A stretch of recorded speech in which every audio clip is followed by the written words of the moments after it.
हवाओं के भरोसे पतंगे उड़ती, चिड़िया नहीं। जिसके खुद के पंख हो, वो अपनी उड़ान के फैसले खुद तय करती। इसी क्रम में नमस्ते भारत, मैं दीपक पवार आप सभी का फिर स्वागत करता हूं संवाद के इस नए कार्यक्रम में, जिसमें हमारे साथ हैं international power lifter Sangeeta Rana ji. Sangeeta Rana ji के साथ आज हम बातचीत करेंगे और संवाद में हम जानेंगे उनके जीवन के अनछुए पहलुओं को, कैसे उनका इसमें आना हुआ, कैसे एक गृहिणी इंटरनेशनल पावर लिफ्टर की जर्नी स्टार्ट करती है और इस सब को कैसे शुरुआत इस सब की हुई है। तो संगीता राणा जी, पहले बहुत बहुत आपका आभार और धन्यवाद हमारे आग्रह को स्वीकार करने के लिए और संवाद में आने के लिए। Thank you so much sir. तो अब हम संगीता राणा जी, अब मैं आपसे जानना चाहूंगा कि ये सब का शुरुआत कैसे हुआ। कुछ नहीं, मैंने नॉर्मल फिटनेस के लिए जिम ज्वाइन किया था और जिम ज्वाइन क्योंकि काफ़ी ज़्यादा वेट था और हेल्थ भी मेरी ठीक नहीं रहती थी। अच्छा, वेट बढ़ गया था? हाँ जी, मेरा काफ़ी वेट था, 84-85 के आसपास मेरा बॉडी वेट हो गया था और हर 3 महीने बाद मेरे को फीवर, मतलब कोई ना कोई इन्फेक्शन, घुटनों में पेन, ये सब चीज़ें रहने लगी थी। तो मेरा बेटा छोटे वाला, मतलब जब एक बच्चा बोलना सीखता है ना, तो उसने यही बोलना सीखा था कि मम्मी आप कितनी मोटी हो। ओह, मेरा छोटा बेटा।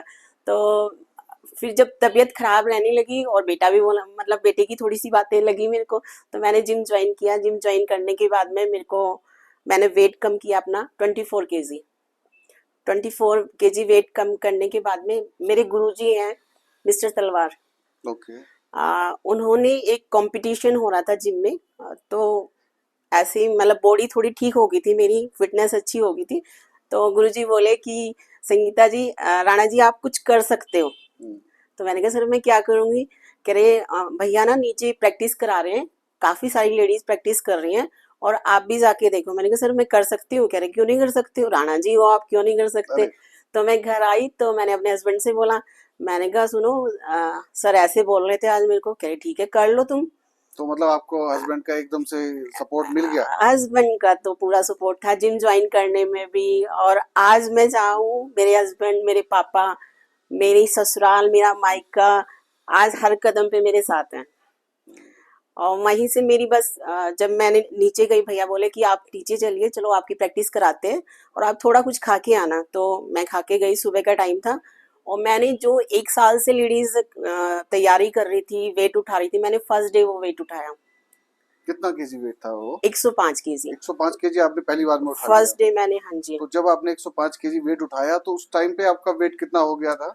मेरा 63। 63। हाँ जी, 84 से आप 63 पे आ गए थे? 63 पे, क्योंकि क्या होता है कि मतलब थोड़ा सा बॉडी वेट हमें बढ़ाना पड़ता है, कभी कम करना पड़ता है गेम के हिसाब से। उस टाइम पे मेरा 63 बॉडी वेट था। 63। हाँ जी, और मैंने 105 kg मैंने डेड लिफ्ट मारी थी उस टाइम पे। फिर सेकंड प्रैक्टिस में मैंने 115 kg, वैसे ही ऐसे ऐसे धीरे धीरे 130 तक मैंने फोर्थ प्रैक्टिस में 130 kg मैंने फोर्थ प्रैक्टिस में उठा लिया था। तो काफ़ी लेडीज नहीं उठा पा रही थी, अंडर जिम कंपटीशन था, तो वहीं पे मैंने पहला मेडल जीता था। ओवरऑल चैंपियन बनी थी मैं, क्योंकि मेरी हैवीएस्ट लिफ्ट थी वहाँ पे। तो आपने, आपका लास्ट वेट क्या रहा मैम? लास्ट वेट आपने कितना केजी वेट उठाया? अभी मेरा 180 तक मेरा मतलब मेरी जो डेड लिफ्ट है 180। अभी 180। मैंने सितंबर में कंपटीशन खेला था, ओपन एशिया था, उसमें मेरी जो डेड लिफ्ट थी 180 kg थी। तो ये जिम जब आपने ज्वाइन किया, ये जर्नी जब स्टार्ट हुई, तो उस टाइम पे आपकी एज कितनी थी मैडम? मेरी एज थी 34। 34। हाँ जी, 34। 34 में क्या होता है ना, लेडीजों का बच्चे हो गए, फैमिली हाँ, होगी, चलो हम छोड़ देते हैं, कुछ नहीं, अब हम अपनी मतलब अपने घर 34 को। की वो तो एज वो है कि आप बच्चे हो गए, चलो ठीक है, बच्चों में ठीक है भाई, बच्चों को बड़ा करना है ये सब। हाँ पर जी, आपने उस सब से हटके एक फिटनेस को लेके आपने जिम ज्वाइन किया हाँ जी। और वो गुरुजी भी जिनका आपको सपोर्ट मिला। गुरुजी का तो मेरे को बहुत सपोर्ट है। एक मेरे तलवार अंकल गुरुजी थे, और आज के टाइम में मेरे अरुण पाठक गुरुजी हैं।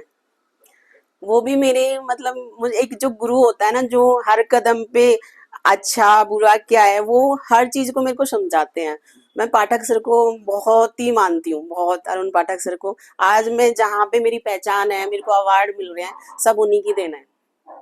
गुरु का तो जीवन में रोल बहुत बड़ा रहता है, वाह, और जिसके पास गुरु नहीं है उसके लिए तो आगे मार्गदर्शन ही नहीं कुछ होगा। नहीं है, कुछ भी नहीं है। गुरु का तो, और गुरु के साथ आपके जीवन में आपके जीवन साथी का सपोर्ट, एक वो और बहुत ज्यादा जरूरी हो जाता है। वो तो मेरी बैकबोन तो है। बैकबोन, जैसे आपने बोला बैकबोन, हम लोग क्या कहते हैं, एक सफल व्यक्ति के पीछे एक सफल महिला, हाँ एक जी, सपोर्ट होती है। हाँ जी, बट एक महिला के पीछे भी बैकबोन बन के जब उसका हस्बैंड खड़ा हो जाता है तो वो दुनिया की किसी भी ताकत से लड़ सकती है और कुछ भी करके दिखा सकती है। बिल्कुल। और मैंने सोचा है, क्योंकि ये मेरे को मेरे हस्बैंड का है, मतलब कहीं भी मेरे को डिमोटिवेट नहीं होने देते। कभी कई बार होता है मेरी प्रैक्टिस अच्छी नहीं होती, कई बार होता है बॉडी रिस्पॉन्स अच्छा नहीं रिस्पॉन्ड नहीं करती है, करती है। हमेशा एक जैसा बॉडी नहीं रहती है। तो कई बार मेरी प्रैक्टिस अच्छी नहीं होगी, तो ये कभी मेरे को ये नहीं कहते कि कोई बात नहीं, नहीं कर पाएगी, कहेगी कोई बात नहीं, आज नहीं उठाना, कल उठाएगी कल जाके, उठाएगी, कल 2 दिन रेस्ट कर ले। और डाइट का भी ये है कि मतलब किसी चीज के लिए कोई मनाही नहीं है हम्म, घर में। मेरी बैकबोन मेरे हस्बैंड है। सबको मैं तो यही चाहूंगा अब कि मतलब इस दुनिया की हर स्त्री को ऐसे ही बैकबोन मिलने चाहिए, ताकि तभी हम एक, जो नारी शक्ति का हम करते हैं दावा, हाँ जी, तभी एक भारत वो बन पाएगा जहाँ पे नारी बिल्कुल बराबरी, अभी हम बराबरी की बात करते हैं, बराबरी तक पहुंचे नहीं है, नहीं पहुंचे सर। हर बराबरी कोई तक पहुंचे। हस्बैंड नहीं सपोर्ट कर हम्म, पाता। जब हमने प्रैक्टिस शुरू की थी, मैं पावर लिफ्टिंग में आई, तो काफी सारी लेडीज थी हमारे जिम में, 35 लेडीज थी। आज के टाइम में 2 लेडीज बची हैं पावर लिफ्टिंग में हरिद्वार में, हम्म, क्योंकि कि कोई डाइट नहीं फॉलो कर पाई, किसी के फैमिली ने सपोर्ट नहीं किया, सपोर्ट नहीं कर पाया। किसी को कोई इंजरी होगी तो इंजरी होने के बाद में वो घर बैठ गई, नहीं हाँ, हम अब चारपाई पे आ जाएंगे, बैठ हमें जाए। रिस्क नहीं लेना है। हम्म, लेकिन फिर ऐसा नहीं बाहर भी होता। जाना रहता है, हाँ जी, ऐसा भी नहीं है कि सारे आपको सब यही हरिद्वार भी मिल जाएगा, बाहर भी जाना है, बाहर बाहर भी भी जाना फिर होता है। हस्बैंड की अपनी खुद की भी जॉब है, बिल्कुल वहां से बिल्कुल। छुट्टियां निकालना, साथ में जाना, वो सब चीजें हो मेरे जाती हैं। हस्बैंड का तो ये है सर कि वो, मेरा कोई कंपटीशन होता है, मैं बोलूंगी कि नहीं मेरे को नहीं जाना है, छोटा कंपटीशन है, तो कहेंगे नहीं जाओ, तुम जाओ। और इनका ये है कि बच्चों की भी छुट्टी नहीं कराएंगे, अपनी भी छुट्टी नहीं करेंगे, और मेरे को भी भेजेंगे। वो मैनेज करते हैं टाइम मैनेज कैसे, करते हैं। कि सुबह तुम जाओ, 10 बजे तुम्हें जाना है, कोई बात नहीं, बच्चे स्कूल चले जाते हैं, ये 4 बजे आ जाते हैं ऑफिस से शॉर्ट हम्म, लीव लेके, हम्म। और फिर बच्चों को देखेंगे। मतलब ये है इनका ना। तो मैं तो जहाँ हूँ आज इन्हीं की बदौलत हूँ। अब एक कहते अब हैं ना कि एक वो, जैसे आपने बोला है कि सफल आदमी के पीछे औरत का आता है, आज मैं जाऊं मेरे हस्बैंड का पूरा सपोर्ट है उसमें, बहुत अच्छा, उसमें कोई वो नहीं है। बहुत अच्छा है। हाँ जी, हर कोई नहीं करता सर सपोर्ट। तो हम आपने कौन कौन से, आप अवार्ड्स भी काफी मिले हैं, मैं देख रहा था, अभी मेरे पास लिस्ट है, एक अच्छी खासी लंबी लिस्ट अवार्ड्स की है। हाँ जी,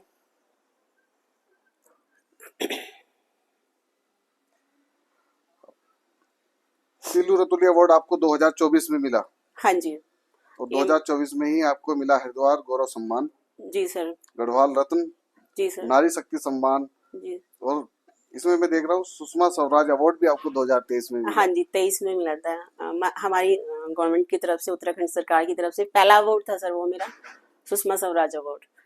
मैं और उसके बारे में कुछ जानना चाहूंगा, जी सर, वो किसके द्वारा आपको मिला?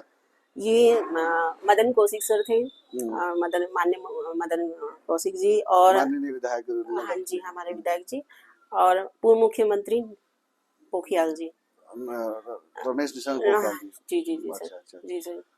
और ये जीतू रतुली अवार्ड आपको जो मिला 2024 में, ये मिला मुख्यमंत्री जी के द्वारा? मुख्यमंत्री जी के द्वारा हमें मिलना था, लेकिन उनकी अर्जेंट मीटिंग आ गई थी दिल्ली से, तो उनको जाना पड़ा। फिर हमारे माननीय खेल मंत्री रेखा आर्य जी थी, और वहाँ के एक विधायक जी थे, उनको नाम नहीं आइडिया उनका कि क्या नाम चलिए, है। हाँ अब जी, मैं ये जानना चाहूंगा, जैसे आपने ये सब स्टार्ट किया, जी सर, अब एक हाउसवाइफ ही ले लेते हैं, जी कोई सर, इसको स्टार्ट करना चाहती है, जी सर। आपसे इंस्पायर होकर अपना करियर बनाना चाहती है, वो कैसे मैनेज करेगी? टाइमिंग क्या है, कितना टाइम का वर्कआउट करते हैं आप इसमें? सर मेरा टाइमिंग, मेरा जाने का 5:30 बजे का रहता है, और मेरे को कितनी बार 8:30 9 बज जाते हैं। यानी 3 घंटे लगभग। 3 घंटे हमें लगते हैं, क्योंकि पहले जाते हैं, थोड़ा वार्म अप होता है, स्ट्रेचिंग होती है, फिर वो थोड़ा लाइट वेट से वार्म अप होता है, फिर हमें धीरे धीरे हैवी वेट से होता है। जैसे मेरे जो डेडलिफ्ट के सेट होते हैं वो 160 से होते हैं, 5x5, तो उसमें काफी टाइम लग जाता है, उसमें रेस्ट भी चाहिए होता है, हमें 5 मिनट का रेस्ट चाहिए होता है। उसके बाद छोटी मसल्स की एक्सरसाइज होती है हमारी। पहले बड़ी मसल्स आती है, डेडलिफ्ट का जो बड़ा हैवी वेट होता है, उसके बाद में हम बैक की एक्सरसाइज करते हैं, वो छोटी मसल की एक्सरसाइज हो जाती है हमारी। बड़ा पेनफुल भी होता होगा। सर होता है। मैंने भी मैडम आपका ना हाँ जी। एक इंस्टाग्राम पे मैंने आपका वीडियो देखा था, काफी वेट था, मुझे तो आइडिया नहीं है वो कितना वेट था, बहुत 180 वेट। बट 175। मतलब आपके फेस के एक्सप्रेशन में वहां पे देख रहा था तो मैं महसूस कर पा रहा था कि कितना मतलब पेनफुल है वो। होता है सर, जब मैं प्रैक्टिस करती हूँ डेडलिफ्ट या मेरी स्क्वाट्स होगी जैसे 145, और जो किट में हमारी मेरी जो स्क्वाट्स है वो 185, तो उस टाइम क्या होता है, बच्चे ऐसे साइड में खड़े रहते हैं हमारे ना, जो न्यू स्टूडेंट हैं, हाँ वो देखते हैं, कहते हैं मैम हमें ना आपको देख के ऐसा लगता है कि आपकी आंखें बाहर आ हाँ जाएंगी। एग्जैक्टली। तो वेट आता है सर, जब हम, क्योंकि हमें पावर लगानी पड़ती है, तो मतलब प्रेशर आता है पूरा, यहाँ से नसें फूल जाती है, माइंड एकदम हैवी हो जाता है, मतलब। जब आपने स्टार्ट किया था हाँ जी सर। तो स्टार्ट जैसे आपने किया तो आपने तो जिम ज्वाइन किया था फिटनेस के लिए, जी सर। और जब आप इस जर्नी की तरफ बढ़े तो कभी आपको लगा कि नहीं ये नहीं होगा, छोड़ देना चाहिए? सर यही नहीं लगा मेरे को कभी, ये नहीं लगा? ये मेरे को कभी नहीं लगा। मेरे को अभी, मैं अक्टूबर में कजाकिस्तान गई थी, और 2023 में कजाकिस्तान जाने पे मेरे को ना इंजरी हुई। मेरी जो बैक में काफी ज्यादा, बैक और हैम्स ना बिल्कुल खिंच गया था वहां पे, गेम के उसमें स्क्वाट्स मारते हुए। उसके बाद मेरे को ना बहुत पेन था, बहुत पेन था, मतलब डॉक्टरों को भी दिखाया, मेरी 2 MRI भी हुई, 3-4 एक्सरे हुए, मेरे को बहुत पेन था। एक बार मेरे को सेकंड टाइम जब मेरी एमआरआई हुई, एमआरआई में मैं अंदर मशीन में लेटी हुई थी, तो मतलब हर कोई चाहता है कि कोई बीमारी ना निकले, क्योंकि डॉक्टर ने मेरे को बोला था कि आपको ना सिस्ट बन गई है और वो कुछ भी हो सकता है, कैंसर भी हो सकता है। तो मैंने कहा कोई बात नहीं, कैंसर होगा तो क्या होगा, टांगी तो कटेगी, लेकिन पैरा ओलंपिक में जाऊंगी और बेंच प्रेस खेलूंगी, लेकिन गेम नहीं छोड़ूंगी। वहां भी लेटे लेटे भी मैं यही सोच रही थी, मैंने कहा कोई बीमारी होगी तो क्या होगा, पैर कट जाएगा, पैर कटने के बाद में पैरा ओलंपिक में मेरी एंट्री होगी और वहां पे मेरे को बेंच प्रेस खेलनी है, लेकिन पावर लिफ्टिंग तो नहीं छोड़ूंगी। मेरे को कभी ये नहीं लगा कि मैं नहीं कर पाऊंगी। ये जज्बा ही है। ये तो सर, मैं, एक वो होता है ना, कई लोग मुझे कहते हैं इतना वेट उठाते हो घुटनों में प्रॉब्लम हो जाएगी, क्या होगा, आजकल तो नॉर्मल है। देखो, नी की जो प्रॉब्लम है वो 80% लोगों में है, तो मैं अगर करके, अगर नी की मुझे प्रॉब्लम हो जाएगी, ये तो सोचूंगी ना कि मैंने कुछ करके ये बीमारी पाई है, नाम तो हुआ है ना मेरा। तो जैसे हर बच्चे के लिए उसका फादर हीरो होता है, हाँ जी। तो आपके घर में तो 2 हीरो हो गए। हाँ। आपके बच्चे आपको कैसे देखते हैं मेरे बच्चे भी स्पोर्ट्स में है सर। स्पोर्ट्स में? हाँ, मेरे बच्चे मुझे देख के बहुत खुश होते हैं, और जब भी मैं खेलने जाती हूँ, मेरा छोटा बेटा तो यही कहता है, मम्मी मेडल तो आपका आएगा ही, लेकिन मुझे ओवरऑल की ट्रॉफी भी चाहिए। अरे वाह। और वो 99% सर होता है कि ओवरऑल की ट्रॉफी भी मैं लेके आती हूँ। और मेरा बेटा वो मेडल नहीं देखेगा कि मेडल तो मम्मी मुझे पता है आपका होता है, होता ही है। लेकिन मुझे ट्रॉफी चाहिए, क्योंकि मुझे घर में रखनी है। और मैं भी आपके घर पे गया था, जी सर। तो बहुत सारे मेडल्स और ट्रॉफियां हैं और आपकी मेहनत के प्रमाण है, वो सब मेहनत के ही प्रमाण है। तो नई जनरेशन के लिए आपका क्या है, आप क्या कहना चाहेंगे? नई जनरेशन कैसे इसको स्टार्ट करे, कैसे इसको शुरुआत करे इसमें? नई जनरेशन करती है सर, कर रहे हैं बच्चे, लेकिन आजकल बच्चे ना हार्ड वर्क पे ना फोकस करके शॉर्टकट। शॉर्टकट अपना रहे हैं, लेकिन वो शॉर्टकट खतरनाक है सर। मैं तो आजकल की जनरेशन से यही कहूंगी, आप हार्ड वर्क करो, डाइट फोकस करो, अपनी नींद प्रॉपर लो, डाइट प्रॉपर लो, तो और एक्सरसाइज आप अच्छे से करो, वर्कआउट अच्छे से करो, ट्रेनर अच्छा देखो, और आप आगे बढ़ोगे। लेकिन जो आजकल का जो शॉर्टकट्स है उसे मत अपनाओ, क्योंकि वो कहीं ना कहीं आपकी कम एज में आप स्टार्ट कर रहे हो। आजकल देखो सर, छोटे छोटे बच्चे कंपटीशन खेलने जा रहे हैं, और वो क्या करते हैं, वो मेहनत कम करते हैं, ट्रेनर कुछ गलत मिल जाते हैं तो वो गलत चीजों पे बढ़ जाते हैं। उससे क्या होगा कि कुछ टाइम बाद उनको बैठना ही है सर। तो आजकल के बच्चों के लिए मैं यही कहूंगी कि आप अच्छे से मेहनत करो, आगे बढ़ो, लेकिन शॉर्टकट मत अपनाओ। शॉर्टकट बहुत खतरनाक है आपके लिए ना, आप समझ सकते हो सर, आजकल बीमारियां कैसी चल रही हैं। आपका खान पीन सब नॉर्मल? सर मैं तो ये वेजिटेरियन हूँ। आप प्रोटीन वगैरह नहीं लेते हो, प्रोटीन पाउडर वगैरह नहीं लेते हो आप? लेती हूँ सर, मैं प्रोटीन लेती हूँ। हमारा जो ये होता है मतलब सप्लीमेंट होता है, सप्लीमेंट। तो मैं लेती हूँ सर उसमें, क्योंकि हम लोग हमारे लिए जब हम हैवी प्रैक्टिस पे जाते हैं, हमारा हैवी वेट हो जाता है, तो हमें कंपलसरी होता है सर लेने के लिए, नहीं तो हमारी मसल्स बोल जाएंगी। मसल्स बोल। हमारे घरेलू प्रोटीन भी होते हैं और सप्लीमेंट जो मार्केट के होते हैं वो भी होते हैं। काफी महंगी डाइट होती है सर हमारी, इसीलिए बहुत लोग नहीं अफोर्ड कर नहीं कर पाते, पाते, अफोर्ड भी नहीं नहीं कर कर पाते। पाते, क्योंकि 10 से 15 हजार की हमारी डाइट होती है, जो हम्म। एक महीने में हमें खर्च करना ही होता है और लेना होता है। तो डाइट तो महंगी होगी, एक नॉर्मल आदमी के लिए कहाँ बस की है 150-54 केजी उठाना? तो जी बिल्कुल। वो सबके लिए तो अंदर से बॉडी को तैयार तो करना ही पड़ेगा। मैं जाती हूँ सर, काफी सारी जगह पे जाती हूँ जहाँ पे सम्मान वगैरह होता है, वहां पे लेडीज आती है मेरे पास में, कहती है हमें भी आपके जैसे बनना है। मतलब वो बोलती है, मेरे को अच्छा लगता है सर, मेरे को बुरा नहीं लगता। ये तो देखो ना कितना अपना सेल्फ प्राउड मोमेंट है ये, हाँ कोई जी। बोले मुझे आप जैसा बनना है। हाँ, मेरे को बड़ा अच्छा लगता है जब वो आके मेरे से बोलती है कि हमें आपकी जैसा बनना है, तो मैं कहती हूँ हाँ बनोगे, कि हम उठा पाएंगे इतना वेट? मैंने कहा क्यों नहीं उठा पाओगे? मेरे को ये लगता है सर, अगर मैं कर सकती हूँ, ये क्यों नहीं कर सकते? क्यों नहीं कर सकते? मेरे को तो लगता है, मैं कहीं जाती हूँ सर, बहुत कम 1-2% ऐसा होता है कि मेरे बराबर का कोई वेट उठाती हो, नहीं तो आजकल नेशनल में, मैं रशिया भी गई थी, मेरे से ऊपर किसी ने डेडलिफ्ट नहीं मारी थी, वहां मेरी 175 70 मारी थी मैंने सर, मैंने 170 की मेरी डेडलिफ्ट थी, वहां पे 160 पे इनफ हो गया था, उसके आगे किसी ने डेडलिफ्ट नहीं थी। 1% चांस होता है कि कहीं मिल जाती हैं लेडीज ऐसे उठाने वाली, तो मेरे को अच्छा लगता है कि यार मेरे से आगे, मैं सीख के आती हूँ कि अगली बार आऊंगी मेरे को भी इतना उठाना है, इस हम्म। कंपटीशन में उठा के जाऊंगी मैं इतना। हाँ, तो अपने से ऊपर वाला जब मिलता है हाँ, तो तभी तो बनता है ये इसने क्योंकि किया मैं हमें भी। लगता है ना कि हमें और तैयारी करनी है। अब कहीं मैं गई हूँ, मेरे को लगा कि मेरे से नीचे किसी ने उठाया, तो मैं सोच के आ जाती हूँ चलो मेरी तैयारी इतनी है, मैं रोक देती हूँ तैयारी को ना, मैंने कहा नहीं यार मेरे को टक्कर मिला वाला कोई मिलता ही नहीं। लेकिन जब मिलता है ना, तो मैं सोचती हूँ, मैंने कहा मैंने भी 190 100 या 200 उठानी है नेक्स्ट टाइम तो आके। आप सेल्फ चैलेंज एक्सेप्ट कर मैं लेते करती हो, हूँ अभी सर। नेक्स्ट टाइम ये वाला। हाँ, मैं करती हूँ सर, मेरे को हाँ। अच्छा लगता है। और मेरे को कोई चैलेंज भी करता है ना सर, कई बार होता है जिमों में कि आप मेरे को उठा दोगे या गाड़ी उठा दो, मैंने कहा हाँ, चलो, हम्म। मैं एक्सेप्ट करती हूँ। अब मैं कोशिश भी करती हूँ सर, मैं कभी अपने आप पे, वो एक वो होता है ना कि नहीं घमंड, हाँ। मेरे को कभी नहीं आता सर। और ना मैं जिम में भी कभी ये नहीं सोचती, कोई छोटा बच्चा भी मेरे से आके एक्सरसाइज पूछेगा ना, तो मैं बताती हूँ सर उसको। हम्म। मैं बच्चे, मेरे साथ में 2-3 सिविल सर्विस की लेडी हैं, टीचर हैं, जो करती हैं, कोई फीस कोई चार्ज नहीं होता सर। मेरा तो यही है, जब वो जाती है मेडल लेके आती है, मेरे लिए वही फीस होती है। वही फीस हाँ, होती है। और जिम में भी 3 बच्चे ऐसे हैं जिनको मैं, कोई मेरा चार्ज नहीं है, लेकिन उनके साथ में अपनी एक्सरसाइज छोड़ के मैं लगी रहती हूँ, क्योंकि मैं सोचती हूँ अगर मैं करूंगी तो मुझे अच्छा लगेगा, और ये करेंगे ना कहीं मैं इनके पीछे खड़ी होंगी तो मेरा नाम होगा। जैसे अभी हमने जैसे स्टार्ट किया तो आपने तलवार सर का नाम लिया, हाँ सर। 2 बार नाम लिया, जी सर। तो 2 बार नाम लिया, इट मीन्स आप कल के दिन अगर कोई लेडीज तैयार हो जाती है, अवार्ड ले आती है, अच्छा कर लेती है, तो वो आपका नाम लेती है, लेती है सर। वो है रियल हाँ। सक्सेस, वो आपका अचीवमेंट रहेगा। आप उससे कुछ नहीं ले रहे हो, बट वो जब बैठ के बोल रही है ना कि मैं जब स्टार्ट किया था, जब मैं इसको बंद करने जा रही थी, तो संगीता राणा मैम ने मेरे को बोला कि तू कर।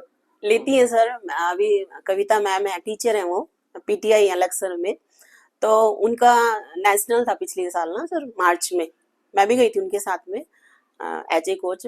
तो उनका सेकंड मेडल आया था, सिल्वर मेडल था, तो न्यूज़पेपर वगैरह में सब में मेरा, और उस टाइम सर मेरी कंडीशन ऐसी थी, मेरे को इंजरी थी कि मैं बेड पे लेट के मेरे से उठा नहीं जाता था सीधे, लेकिन मैं उनके पीछे खड़ी रही, मेरे को ये था कि इनका मेडल आ जाए, बस उसी में मेरा सब कुछ है। गुरु का तो देखिए, गुरु जब होता है ना, हाँ जी सर। वो स्टूडेंट के सक्सेस से खुश हो जाता है। मेरे को वही लगता है, अभी बस। भी वो गई है नॉर्थ इंडिया खेलने गई है, मैं नहीं जा पाई उनके साथ में, क्योंकि मेरा नेशनल है सर, अभी मेरे को जाना है पंजाब, तो मैं उसकी तैयारी में थी, वो गई हैं, अब उनका मेडल आएगा, वो उनका नहीं मेरा मेडल होगा सर।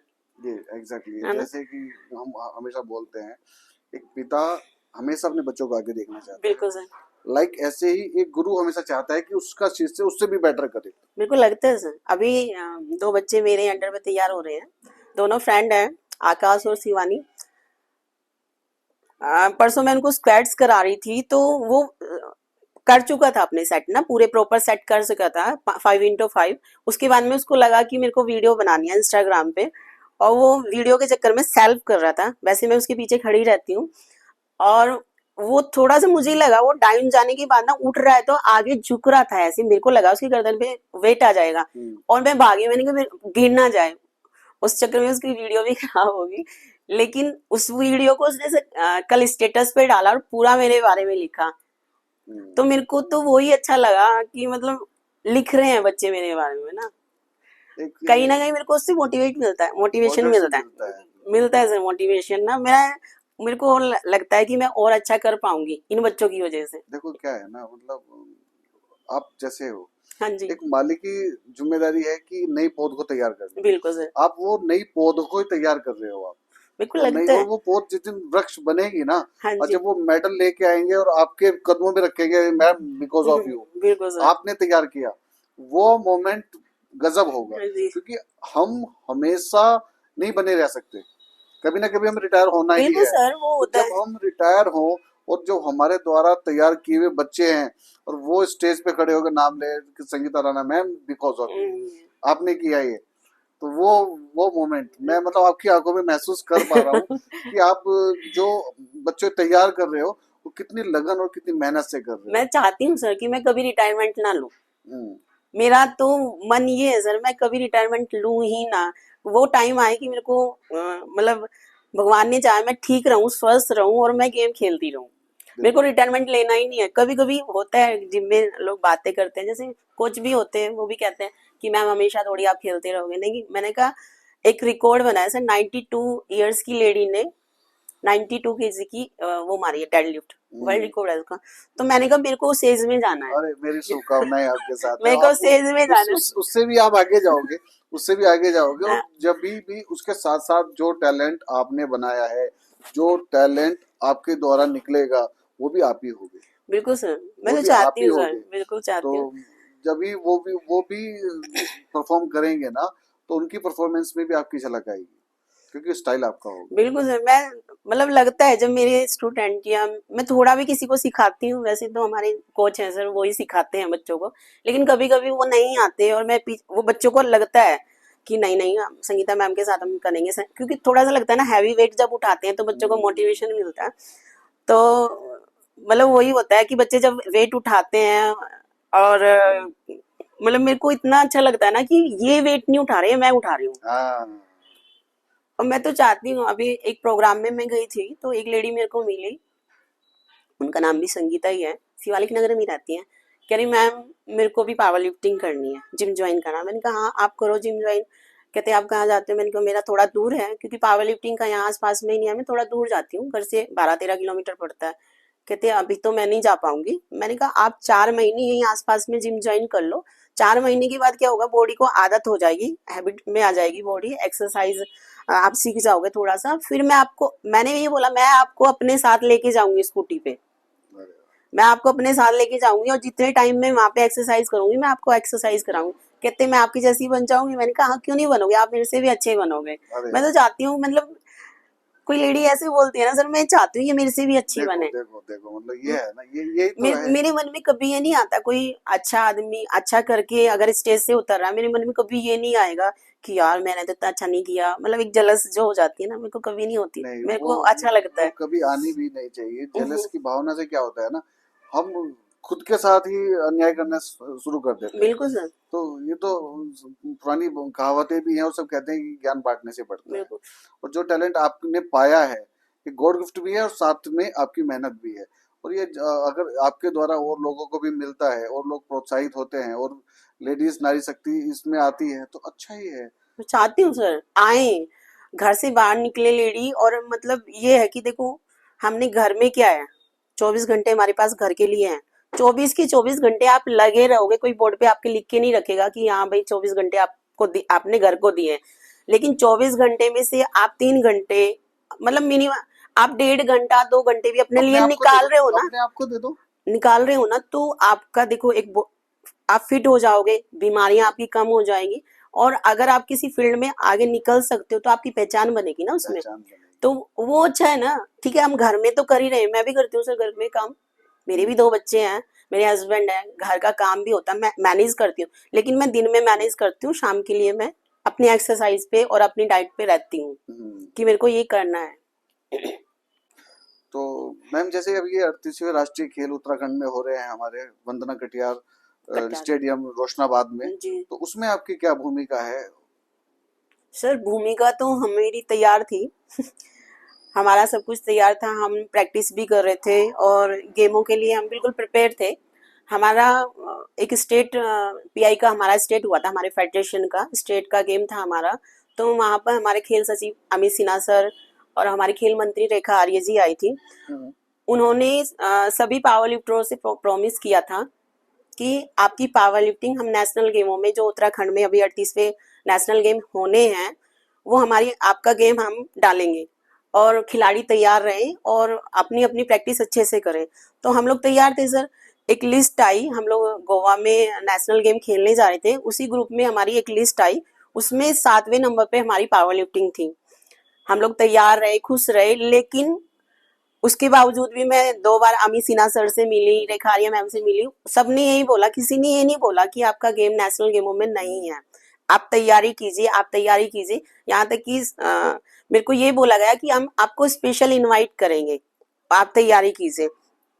लेकिन हम वेट करते रहे, आज तक हमारा उस लिस्ट के बाद में कोई पावर लिफ्टिंग का नाम नहीं है। खिलाड़ी तैयार हैं और मैं कहती हूँ सर, आज हमारा जो उत्तराखंड मेडल्स में 8वें नंबर पे है। अगर पावर लिफ्टिंग होती ना हमारी सर, तो मैं ज्यादा नहीं बोलूंगी कि पहले नंबर पे जाता, लेकिन 4th या 5th पे हमारा पावर नंबर लिफ्टिंग को नहीं लिया इसमें? नहीं लिया सर। और जबकि हमारे स्टेट में पावर लिफ्टिंग के जो प्लेयर हैं बहुत सारे हैं।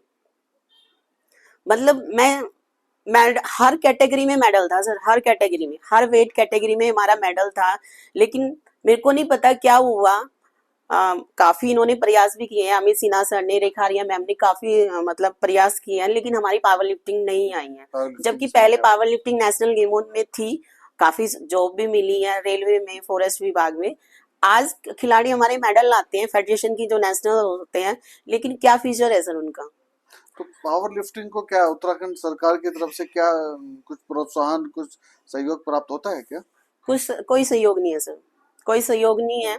जबकि हमारा गेम सबसे महंगा गेम होता है। मैं कहती हूँ वेट लिफ्टिंग से ज्यादा महंगा हमारा गेम होता है।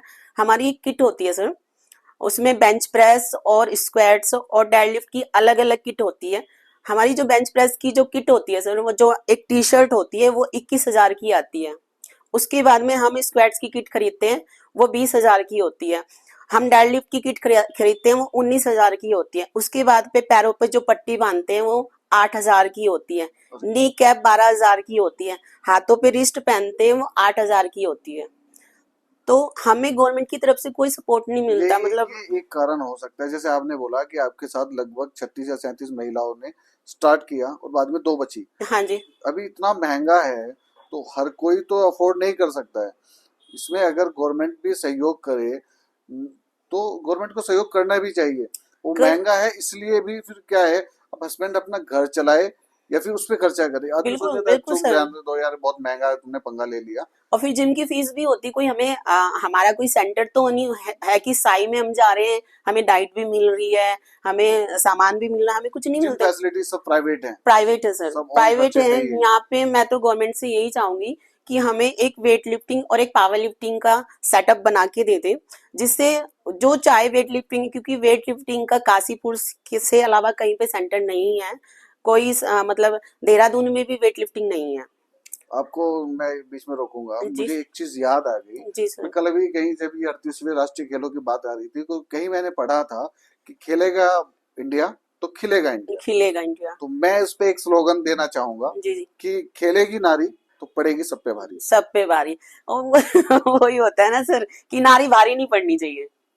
कुछ लोगों की मेंटेलिटी होती है ना, ऐसा नहीं है। हमारे जो खेल सचिव अमित सिन्हा सर हैं, वो खुद पावर लिफ्टर हैं और उन्होंने काफी प्रयास किया है। मतलब जब हमारे गेम की ओपनिंग थी, हमारे माननीय मुख्यमंत्री प्रधानमंत्री जी नरेंद्र मोदी जी को आना था यहाँ पे, उससे एक दिन पहले तक उनका प्रयास रहा है कि पावर लिफ्टिंग को कैसे भी करके, और उन्होंने स्टेडियम में पूरा सेटअप बनाया हुआ है, पावर लिफ्टिंग के पूरा सामान रखा हुआ है, क्योंकि वो खुद प्रैक्टिस करते हैं। हाँ, लेकिन मेरे को नहीं लग पता कि वो क्या हुआ कि हमारी पावर लिफ्टिंग नहीं डली है। मेरे को ये है कि क्योंकि हमारे जो खिलाड़ी थे वो तैयार थे। हमें बोला गया था कि हमारा 19 से 20 दिसंबर में हमारा ट्रायल होगा, उसके बाद में जो मेडल लेके आएगा ट्रायल में क्वालिफाई होगा वो नेशनल के लिए सिलेक्शन हो जाएगा। हम तो तैयारी कर रहे हैं ना सर। बड़ा निराशापूर्ण है ये। बहुत होता है एक सर। तो खिलाड़ी के लिए तैयारी करके रहना, लास्ट मोमेंट एक लिस्ट में 7वें नंबर पे नाम भी आ जाना, उसके बाद नहीं आना। क्योंकि वेट लिफ्टिंग का बाद में था, पावर लिफ्टिंग पहले था। मेरे पास अभी भी लिस्ट रखी हुई है कि 7 नंबर पे पावर लिफ्टिंग, 8 नंबर पे वेट लिफ्टिंग। तो हम लोग तो तैयार थे ना सर, हमारी पूरी तैयारी थी, हमारी पूरी डाइट हर चीज। तो हमें तो कुछ थोड़ी तो फिर मिलता है। उसके बाद आपसे कुछ कांटेक्ट नहीं हुआ, कुछ नहीं बोला गया कि क्या हुआ, कैसे ये नहीं सर, नहीं आ मैं पाए? उसके बाद में नहीं गई, क्योंकि जब यहाँ पे ओपनिंग हुई मैं ओपनिंग में भी नहीं गई अभी भी। मैं एक भी दिन, क्योंकि क्या होता है ना, खिलाड़ी को क्या लगता है खिलाड़ी कि को चाहे वो खेले ना खेले, लेकिन अगर उसका गेम हो रहा है ना स्टेडियम में, तो उससे उसको मोटिवेशन मिलता है। मैं नहीं गई, मेरे को नहीं अच्छा लगा 2-3 दिन तक। थोड़ा सा अभी भी होता है, कभी कभी एक अंदर से उठता एक है ना, ऑकवर्ड फील होता है। कि मैं देखती हूँ वीडियोस वगैरह, देखती हूँ नेशनल की, कि यार हम भी खेलते हैं यहाँ हम पे, भी हम भी खेलते हैं। स्टेज पे उतरते। मेडल आए ना आए वो हमारा लक है कि, लेकिन हमने मेहनत तो की है ना सर। तैयारी धरी मैं लगी तो रही। यही है कि सर गवर्नमेंट भले ही हमें कैसे भी मतलब सपोर्ट ये है कि हमें एक सेटअप बना के दे दे वेट लिफ्टिंग का और पावर लिफ्टिंग का, हम उसमें जाके। मेरा तो ये है सर, मैं फीस भी नहीं लूंगी बच्चे से, और एक से एक बच्चा तैयार करके मैं डालूंगी गेम में। लेकिन करे तो कहीं ना कहीं तो गवर्नमेंट को सपोर्ट करना पड़ेगा। हस्बैंड कब तक करेंगे? आप ये देखिए, मेरी 2.5 लाख का पूरा मेरा कॉस्ट्यूम है, वो किसने दिलाया? मेरे हस्बैंड ने दिलाया। कोई किसी का और किसी का तो सपोर्ट थोड़ी है। देखिए, जो सम्मान आप लेके आते हैं वो सम्मान तो पूरे प्रदेश का है ना। पूरे एक खिलाड़ी जो सम्मान लेके आता है वो अपने लिए थोड़ी लेके आता है, जी बिल्कुल। तो वो तो पूरे प्रदेश का, पूरे देश का सम्मान है। बिल्कुल सर, वो होता है, लेकिन यहाँ पे खिलाड़ियों की कोई वो नहीं है। मेरे को नहीं लगता। खिलाड़ी बहुत है सर हमारे, एक से एक टैलेंट छिपा हुआ है, उसको निकालना पड़ता है ना सर। निकालना हम्म, पड़ेगा ना, वो कौन निकालेगा? आप जब नेशनल से बच्चा मेडल ला रहा है, कोई वैल्यू नहीं है। ओलंपिक से मेडल लाता है तो नोटों की बरसात हो जाती है। हम्म। पहले भी तो वही बच्चा होता है कि आप उसको पहचानो। आप स्टेडियम बना रहे हो, वहां पे कोई गेम ऐसा डालो कि कोच पहचाने, उस बच्चे को पहचान के उसकी निकाले बाहर। उसकी जब संघर्ष यात्रा चल रही है, आप उसमें उसको सपोर्ट नहीं कर रहे हो, जब वो सक्सेस हो गया उसके बाद उसको वो बारिश कर दो, कुछ बारिश भी को कर दो, कोई उसमें फायदा क्या नहीं है क्या सर, फायदा है? कोई मतलब फायदा नहीं होता है। सपोर्ट तो जर्नी में होना चाहिए, जब वो संघर्ष कर रहा जीरो है। से सपोर्ट होता है सर। जीरो से हमें सपोर्ट जमीन से सपोर्ट करना पड़ता है। खिलाड़ी को कुछ नहीं चाहिए होता है। खिलाड़ी को ठीक है, आप पैसे से सपोर्ट नहीं कर रहे, और मोटिवेशन बहुत बड़ा वो होता है उसका। एक फैसिलिटी बना के दे दो, फैसिलिटी, फैसिलिटी दे दो बना बिल्कुल के, आप बस। तो प्लेटफॉर्म बना के दो, बस वो आप कोच दो ना। कितने सारे बच्चे ऐसे होते हैं सर कि वो खुद ही तैयार हो जाते हैं। हम्म, आप देखो गाँव में एक से एक बड़ा खिलाड़ी निकलता है, उनको कोच थोड़ी मिलता है, उनको ग्राउंड थोड़ी मिलता है। वो खेतों में जाते हैं, नहर के किनारे दौड़ते हैं और तो भर्तियां निकालते हैं आर्मी भर्तियां की। आप निकालते हैं। सुबह सुबह 4 बजे निकल जाओ सर, नहर के किनारे बच्चे रनिंग करते हुए मिलेंगे, और वो हम्म। बच्चे निकालते हैं भर्तियां। वो सेलेक्ट होते हैं, नेशनल गेमों में भी जाते हैं वो बच्चे। तो आप पहचानो। हमारे उत्तराखंड स्टेट में खिलाड़ियों की कमी नहीं है, काफी खिलाड़ियां हैं। तो मैं इस संवाद के मंच से मैं ये, आप लोग क्या कहना चाहेंगे उत्तराखंड सरकार को कि वो खिलाड़ियों के लिए क्या क्या फैसिलिटी आपको करके दे दे, जो एक अच्छी खिलाड़ियों की पावर लिफ्टिंग में रेंज तैयार हो सके। सर ठीक है, ओलंपिक में जो गेम है आप उनको सपोर्ट कर रहे हो, कोई कोई प्रॉब्लम नहीं, करिए आप उनको। लेकिन गेम तो गेम होता है ना सर, है ना? तो आप थोड़ा ज्यादा ना चाहिए। ओलंपिक वालों को आप ज्यादा सपोर्ट कर रहे हो, नॉन ओलंपिक को थोड़ा करो, लेकिन सपोर्ट तो करो ना। एक वैसा एक प्लेटफॉर्म तैयार, मेरा वही है कि आप उत्तराखंड सरकार से कि एक प्लेटफॉर्म बच्चों को तैयार करके दे। वेट लिफ्टिंग का एक प्लेटफॉर्म यहाँ पे हरिद्वार में होना चाहिए, और एक पावर लिफ्टिंग का कोचिंग कोच उनका है कि वो किसको चाहे रखें। लेकिन बच्चे काफी हैं पावर लिफ्टिंग के हरिद्वार में, वेट लिफ्टिंग के बच्चे काफी हैं, लेकिन वेट लिफ्टिंग यहाँ पे जिमों में भी नहीं करने देते, क्योंकि ऊपर से वेट पटकना होता है, ज्यादातर जिम ऊपर है, ऊपर में है। उनको टूटने का रहता है खतरा। पावर लिफ्टिंग फिर भी प्राइवेट जिमों में हो जाती है, वेट लिफ्टिंग नहीं होती। और मेरा खुद मन है कि मैं अगर मेरे को प्लेटफॉर्म मिलता है वेट लिफ्टिंग का, तो मैं वेट लिफ्टिंग में भी स्किप करूंगी। मैं छोड़ूंगी पावर लिफ्टिंग भी नहीं, पावर लिफ्टिंग भी मैं करती रहूंगी, लेकिन मेरे को वेट लिफ्टिंग में भी जाना है। मेरे को देखना है मैं कितना उठा सकती हूँ, लेकिन मेरे को सामान चाहिए वेट लिफ्टिंग का। मैं भी चाहूंगा कि आपकी आवाज, आपकी बात उत्तराखंड सरकार तक भी पहुंचे, ताकि भविष्य जो हमारा तैयार हो रहा है पावर लिफ्टिंग और वेट लिफ्टिंग में, उसमें उसके लिए वो कुछ सहयोग करें, बिल्कुल कुछ सर। ऐसा मंच तैयार करके दें ताकि नए युवा उसमें आगे बढ़ सके और वो राष्ट्र का सम्मान बढ़ा सके। मेरा बिल्कुल ये सहयोग रहेगा। हमारे आसपास बहुत कुछ अच्छा हो रहा है और हम कोशिश कर रहे हैं उसको ढूंढ के आप तक लाने के लिए, ताकि संवाद जारी रहे। और आज के संवाद में मैं बहुत बहुत आभार और साधुवाद प्रकट करना चाहूँगा मैम संगीता राणा जी का, कि उन्होंने हमारे आग्रह को स्वीकार किया और थैंक यू सो मच संवाद में सर। आने का आपने कष्ट किया। Thank you so much sir. नमस्ते भारत।